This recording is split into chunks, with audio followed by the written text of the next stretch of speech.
بسم اللہ الرحمن الرحیم۔ السلام علیکم ورحمۃ اللہ وبرکاتہ۔ عزیز سامعین، ہر شخص زندگی میں کبھی نہ کبھی یہ ضرور کہتا ہے کہ میری دعا قبول نہیں ہو رہی، لیکن کبھی دعا مانگنے کے آداب پر غور نہیں کیا۔ قرآن مجید میں بہت سی ایسی آیات موجود ہیں جن سے دعا مانگنے کے آداب کا پتہ چلتا ہے۔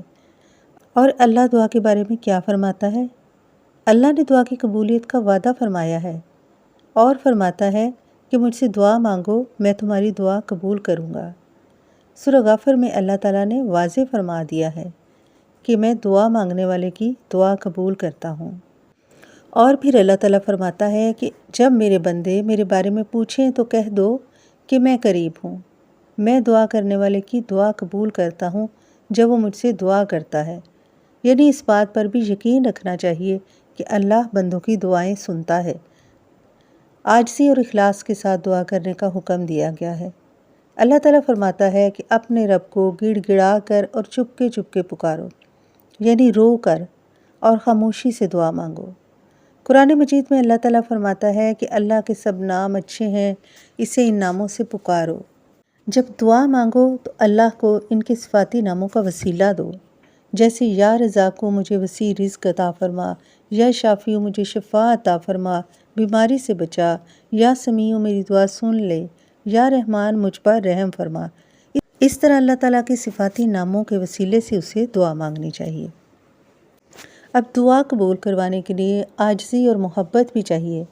کیا آپ نے کبھی سوچا کہ جب ایک بچہ اپنی ماں سے بہت پیار بھرے لہجے میں بہت اصرار سے رو کر کوئی چیز مانگتا ہے، اچھی امی، پیاری امی، اس طرح کے الفاظ سے اپنی ماں کو بناتا ہے، تو ماں کو اس پر کتنا پیار آتا ہے۔ اس وقت ماں کی کوشش ہوتی ہے کہ میرا بچہ جو چیز مانگ رہا ہے وہ اس سے بڑھ کر اس کو دے دے۔ تو اللہ تو ہمیں 70 ماؤں سے زیادہ پیار کرتا ہے، وہ کیسے ہماری دعا قبول نہ کرے گا؟ دعا کے قبول ہونے میں ایک چیز سب سے بڑی رکاوٹ ہے، وہ ہے حرام کمائی۔ جب دعائیں قبول نہ ہو رہی ہوں تو پھر اس چیز پر غور کرنا چاہیے کہ کہیں ہمارے اپنے ہی ہاتھ کی کمائی ہماری دعا کی قبولیت میں رکاوٹ تو نہیں بن رہی؟ کیا ہمارے اندر کوئی حرام کا لقمہ تو نہیں جا رہا جو ہماری دعاؤں کی قبولیت میں رکاوٹ بن چکا ہے؟ اور ہماری نیت میں کہیں کھوٹ تو نہیں؟ دعا کی قبولیت کے کچھ اوقات بھی ہیں، یعنی ایسے لمحے جن میں دعا قبول ہوتی ہے۔ رات کا آخری پہر، تہجد کے وقت مانگی جانے والی دعا، جمعہ کے دن عصر اور مغرب کے درمیان کا وقت، اذان اور اقامت کے درمیان کا وقت، رمضان میں سحری اور افطاری کا وقت، اور پھر فرض نماز کے بعد مانگی جانے والی دعا بھی اللہ تعالیٰ قبول فرماتے ہیں۔ بہت سے ایسے وقت ہیں۔